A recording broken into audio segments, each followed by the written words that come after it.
There are many things to be considered when you're working undercover for the CIA. One of the choices to make is whether or not you tell your family where you work. Now, I find that most people actually do tell their family they work for the CIA, at least from a headline standpoint. It's kind of hard to do what we do every day if your family isn't in the loop, at least to some degree. Now, frankly, a bigger issue comes with friends, in that when you have outside friends, you really have to work undercover, that is, with your cover name and identity.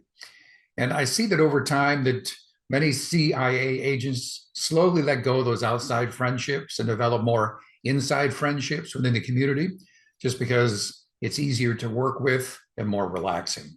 I mean, a lot of people will know that you work for the CIA, but they also understand they can't ask you about what you do every day.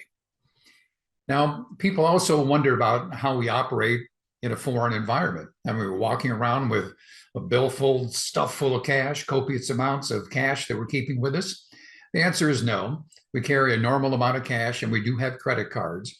But if we were to be apprehended in a foreign country and somebody confiscated our billfold, that's all the identifying items within that billfold would be fake. It wouldn't be a real driver's license, at least not for the true identity, and it wouldn't have the real names on the credit cards. So the real identity would be protected. Another thing that people wonder about is whether we train people to be actors. And I guess the answer is really no, but in some ways we do, because we give people a disguise and they live out that persona. Now, when we first put people in their disguise, they're a little bit apprehensive about whether people would recognize them as their real life identity. So we might send them out to the cafeteria where they know a lot of people and just have them eat lunch. And they would see that absolutely nobody recognizes them, including their boss.